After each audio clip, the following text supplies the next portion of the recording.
Alhamdulillah, sallallahu ala nabiyyina Muhammad wa ala alihi wa ashabihi wa sallama tasliman katsira, amma ba'd. Allahumma a'inna ala dzikrika wa syukrika wa husni ibadatik. Allahumma ighfir lana warhamna wahdina warzuqna. Ayat berapa terakhir?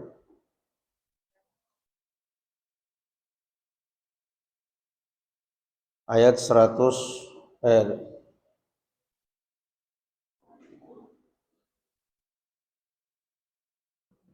Allahumma 'allimna bima yanfa'una wanfa'na bima 'allamtana. Al-Baqarah ayat berapa terakhir? 267.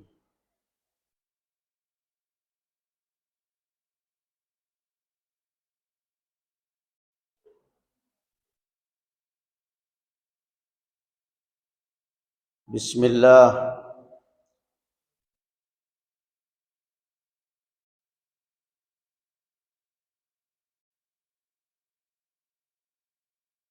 Ya ayyuhalladzina amanu kulu min thayyibati ma kasabtum. Yang itu sekarang.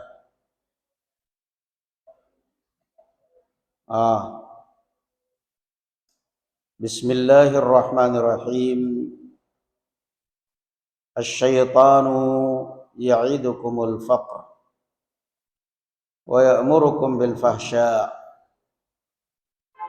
Wallahu ya'idukum maghfiratan minhu wa fadla. Wallahu wasi'un alim.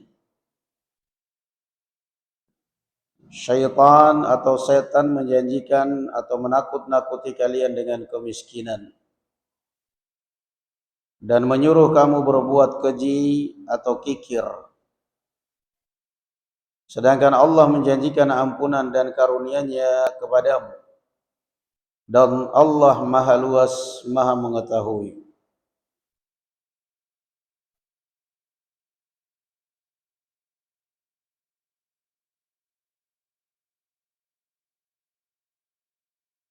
Apa janji syaitan kepada manusia?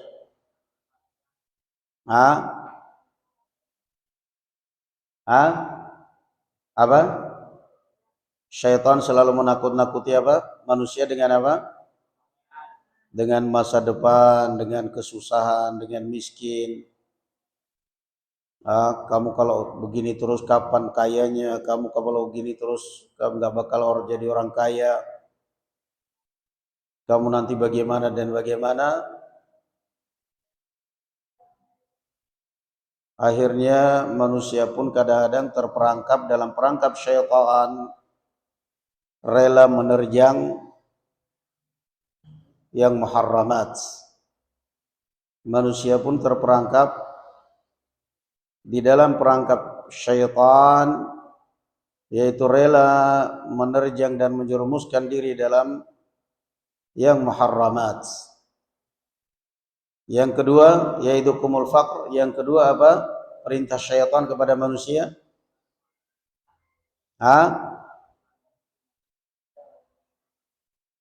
Ya'idukum tayyib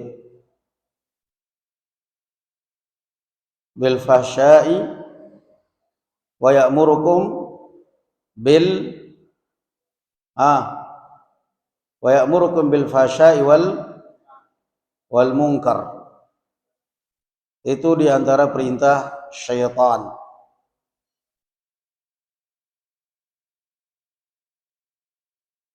Asy-syaitanu ya'idukumul faqr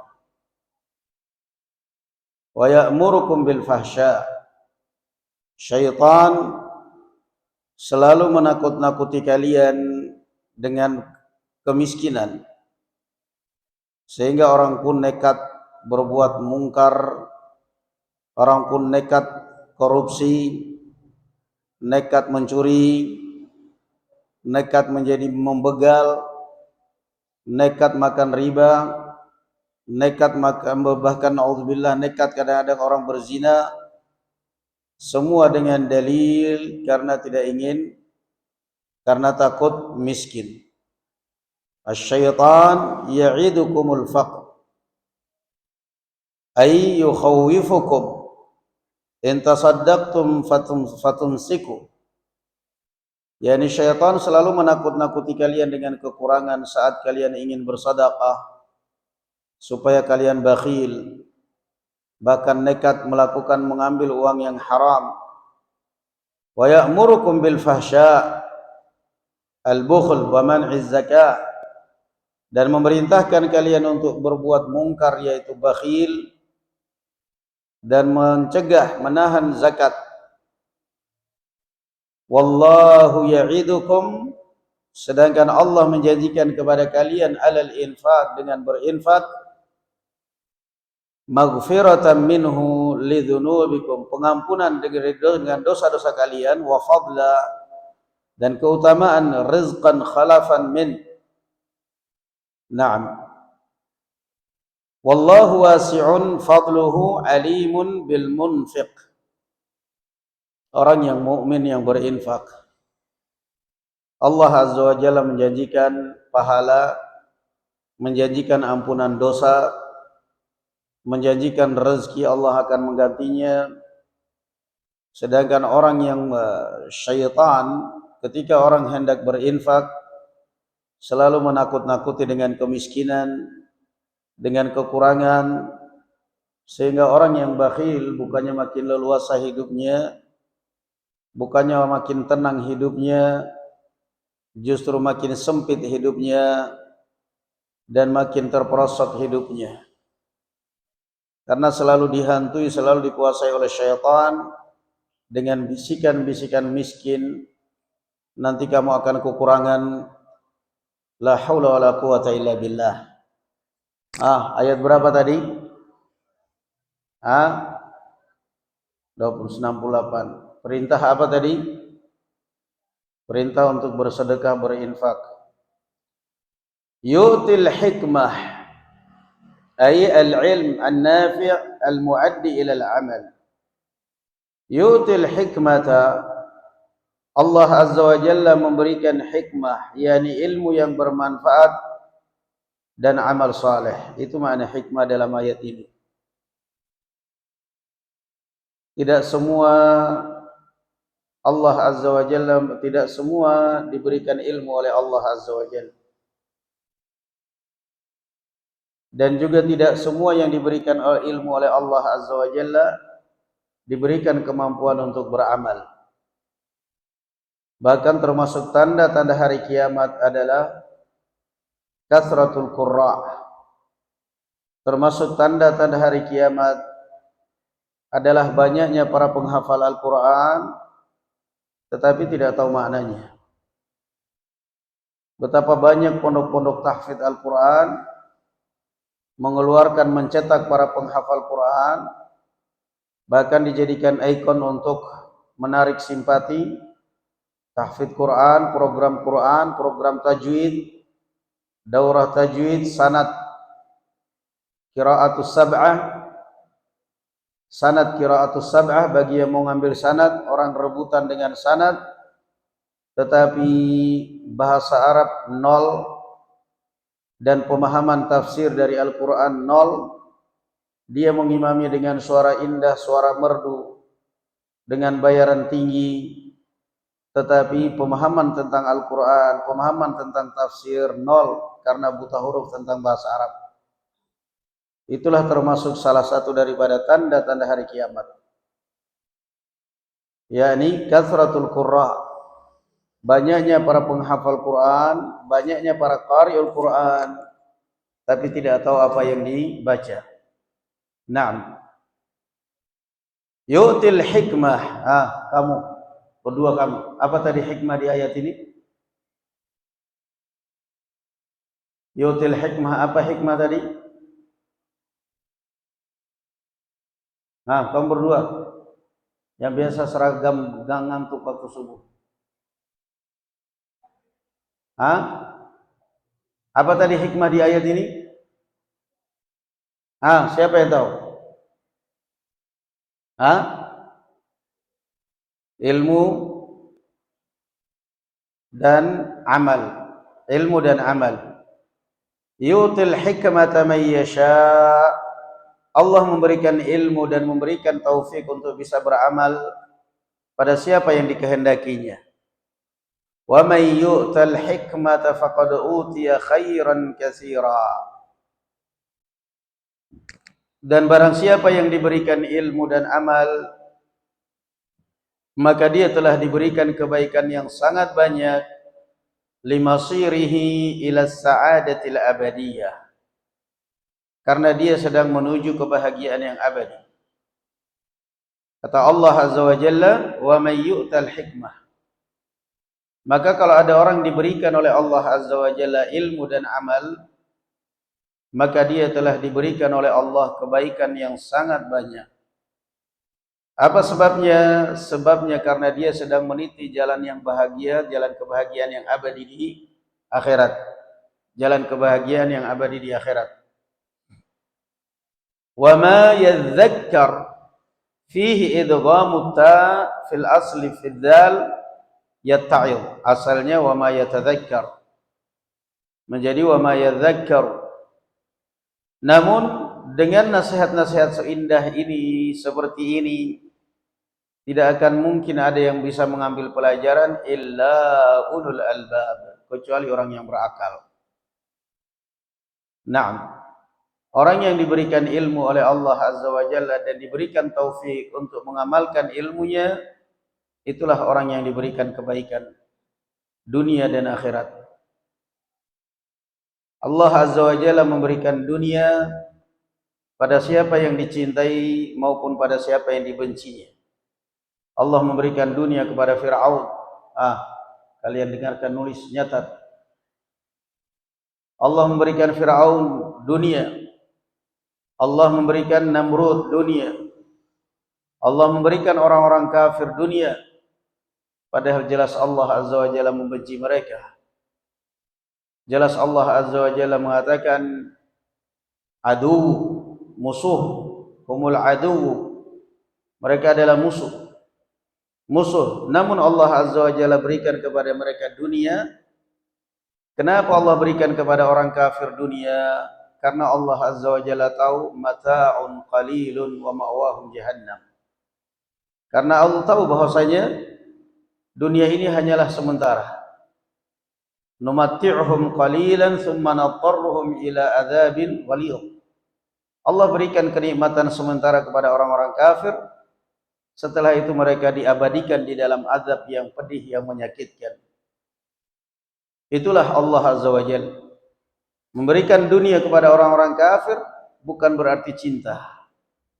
Tetapi Allah Azza wa Jalla memberikan dunia kepada orang kafir hanya kenikmatan sementara. Setelah itu mereka dikembalikan kepada azab yang pedih, yang abadi, wal'iyadzu billah. Tetapi Allah tidak akan pernah memberikan ilmu dan amal, tidak akan pernah memberikan ilmu dan taufik untuk bisa beramal dengan ilmu kecuali pada orang-orang yang dicintainya. Kecuali pada orang-orang yang dicintainya. Yu'til hikmata man yasha wa man yu'tal hikmata faqad utiya khairan katsira wa ma yadhakkaru illa ulul albab. Yu'til hikmata man yasha wa man yu'tal hikmata faqad utiya khairan katsira. Para nabi, para anbiya, Allah Azza wa Jalla berikan kepada mereka dunia atau ilmu dan amal? Coba jawab. Para nabi diberikan oleh Allah Azza wa Jalla kitab sebagai landasan ilmu atau dunia? Diberikan kepada mereka ilmu dunia, ilmu kitab, wahyu. Enggak pernah Allah Azza wa Jalla memberikan kepada para nabinya emas, gunung emas, hujan emas dari langit misalnya, kemudian dibagi-bagikan kepada umat. Tidak pernah. Yang ada, barakallahu fikum, Allah Azza wa Jalla memberikan hidayah liman yasha. Terkadang Allah Azza wa Jalla memberikan hidayah dalam satu keluarga, istrinya yang diberi hidayah, suaminya tidak diberi. Siapa itu? Siapa itu? Istrinya diberi hidayah, suaminya tidak. Abdullah. Siapa itu? Siapa yang istrinya diberi hidayah, suaminya tidak?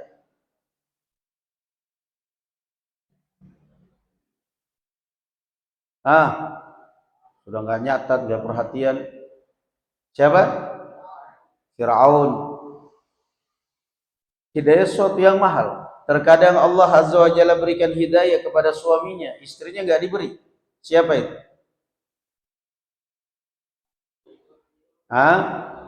Nabi Lut dan Nabi Nuh. Terkadang Allah Azza wa Jalla berikan hidayah kepada ayahnya, anaknya nggak diberi hidayah. Siapa itu?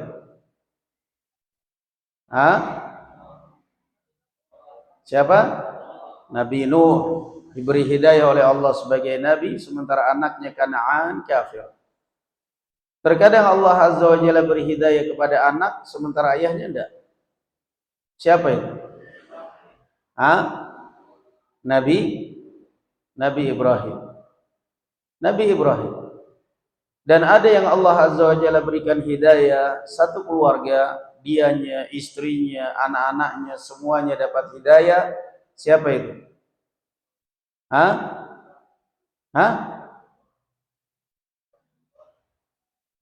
Nabi Muhammad sallallahu alaihi wasallam, juga dalam kisah Al-Imran, keluarga Imran.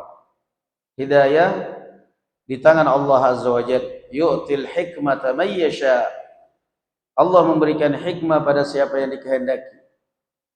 Hidayah bukan di tangan manusia, dan hidayah Allah Azza wa Jalla tidak pernah memilah-milih yang ini hidayah itu khusus orang kaya, hidayah itu khusus para petinggi negara, hidayah khusus untuk para pejabat.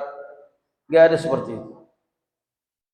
Bisa saja hidayah barakallahu fikum jatuh kepada seorang yang tidak ada nilainya di masyarakat. Allah berikan hidayah kepada Ibnu Mas'ud radhiyallahu anhu yang enggak ada status sosialnya di masyarakat.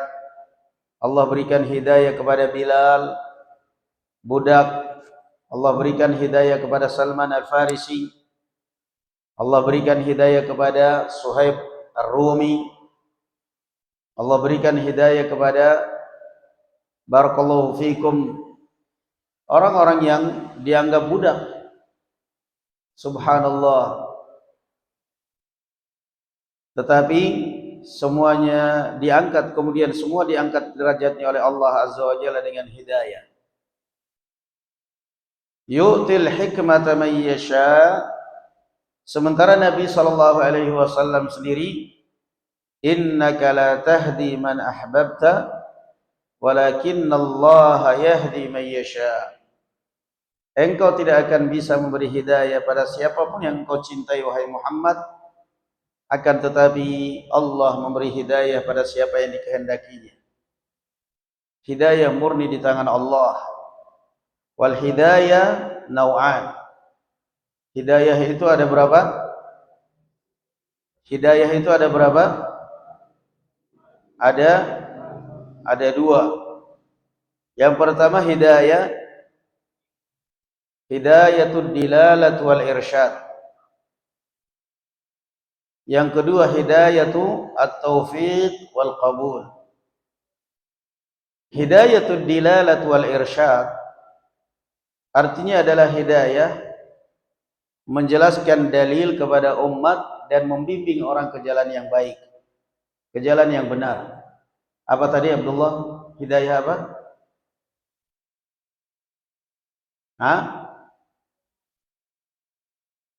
Apa bahasa Arabnya tadi? Kalian sudah megang Quran, gak megang buku, udah gak nulis. Nulis. Mana pulpennya? Bawa buku gak bawa pulpen? Santai apaan kalian ini? Hidayatul dilalah wal irsyad. Nulis kalian, nulis. Dan hidayatul taufiq wal qabul. Hidayatul dilalah wal irsyad Hidayah ad-dilalah yakni mengajak orang kepada yang baik, menjelaskan dalil kepada orang, mengajak orang ke jalan kebaikan. Ini dimiliki oleh siapa saja. Rasulullah Allah Azza wa Jalla mengatakan kepada Rasulullah, wa innaka latahdi ila siratim mustaqim. Sesungguhnya engkau wahai Muhammad adalah orang yang memberi hidayah ke jalan yang benar. Memberi hidayah ke jalan yang benar yakni dilalatul irsyad wa al-bayan. Hidayatul dilalat wal irsyad. Sesungguhnya engkau wahai Muhammad adalah petunjuk pemberi hidayah ke jalan yang benar, yakni mengajak orang, membimbing orang ke jalan yang benar. Sedangkan yang kedua, hidayatut taufiq wal qabul adalah hidayah at-taufiq wal qabul, yakni orang menerima dan menjalankan hidayah itu sendiri. Ini hanya Allah Subhanahu wa taala yang berkuasa. Nabi Ibrahim mampu memberikan hidayah kepada ayahnya, yaitu menjelaskan dalil, mendakwainya dengan dalil. Namun tidak bisa memaksa ayahnya untuk menerima hidayah. Karena masalah menerima hidayah itu hanyalah milik Allah. Innaka la tahdi man ahbabta walakinnallaha yahdi man yasha. Sesungguhnya engkau tidak dapat memberi hidayah pada siapa yang engkau kehendaki, namun Allah lah yang beri hidayah pada siapa yang dikehendakinya. Naam. Ulangi. Hidayah apa tadi? Ada berapa jenis hidayah? Yang pertama, ad-dilalat wal irsyad, dan itu siapapun bisa. Siapapun bisa, kamu pun bisa mengajak orang ke jalan yang benar, mengajak orang untuk sholat, mengajak orang untuk mondok, untuk belajar di pesantren. Itu semua hidayah. Yang kedua, dilalatut taufiq wal qabul.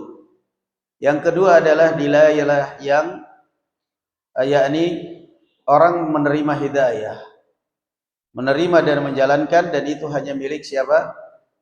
Milik Allah Subhanahu wa taala. Innaka la tahdi man ahbabta walakinnallaha yahdi man yasha. Wa ma anfaqtum min nafaqatin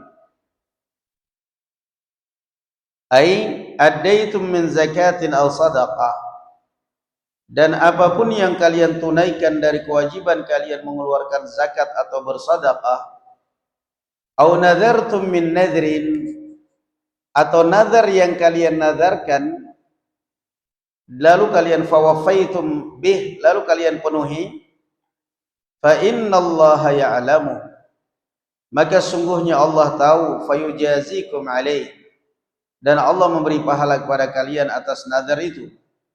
Wa ma lidh-dhalimina biman'iz zakati wan nadhar aw biwad'il infaq fi ghairi mahalli fi ma'asillah min ansar mani'ina lahum min adzabih. Dan tidak ada bagi orang-orang yang zalim pembela untuk melindungi mereka dari azab Allah Subhanahu wa taala. Orang yang zalim, entah itu zalim dalam salah satu dari 3 kategori zalim. Naam, ada berapa tingkatan-tingkatan zalim?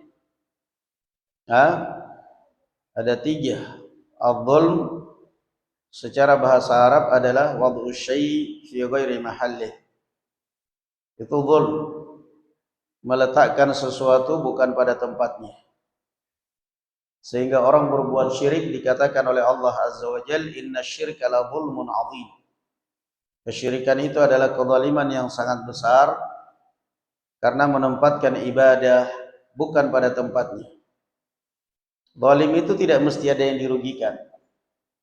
Orang berbuat syirik itu melanggar haknya Allah dan Allah tidak rugi sama sekali. Tidak juga merugikan manusia. Beda dengan zalim memukul orang.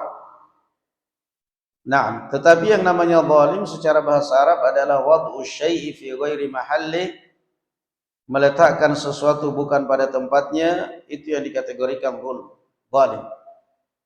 Itu yang dikategorikan zulm. Meletakkan sesuatu ibadah yang semestinya hanya ditujukan kepada Allah, ditujukan kepada yang lainnya, persembahkan kepada selain Allah.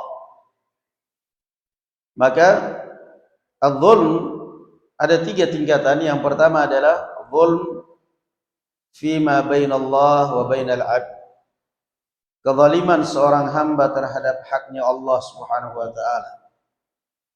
Haknya Allah Azza wa Jalla harusnya disembah, diibadahi dan tidak disekutukan, tetapi kok malah berdoa di kuburan, malah sujud di kuburan, meminta di kuburan. Ini zalim.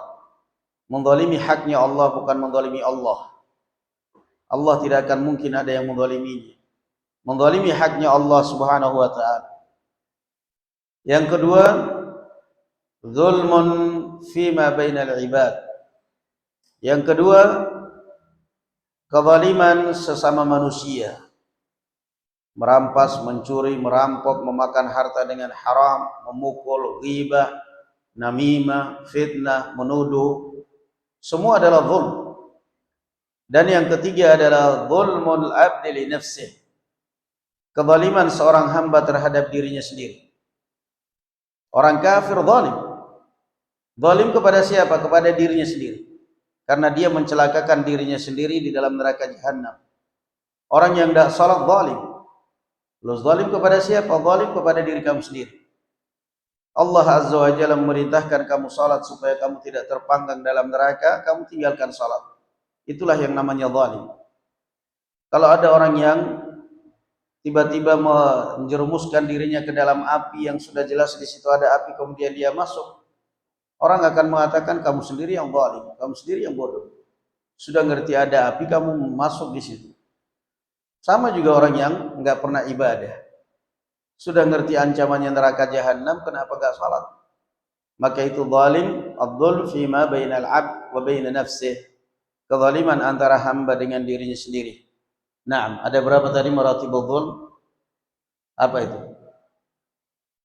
Kezaliman seorang hamba terhadap haknya Allah. Yang kedua, kezaliman antara sesama manusia atau dengan makhluk yang lainnya, sesama manusia atau makhluk. Yang ketiga, kezaliman manusia pada diri sendiri. Orang mabuk, minum, zalim kepada diri kamu sendiri.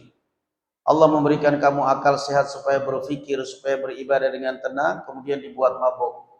La haula wala quwata illa billah. Semua jenis kezaliman ini, entah jenis kezaliman yang pertama ataupun yang kedua, yang ketiga, Allah Azza wa Jalla katakan, wa ma lidh-dhalimin min nasir. Tidak akan ada satupun orang-orang yang zalim yang dapat menolong mereka, wal iyadzu billah. Walhamdulillah. Wassalamualaikum warahmatullahi wabarakatuh.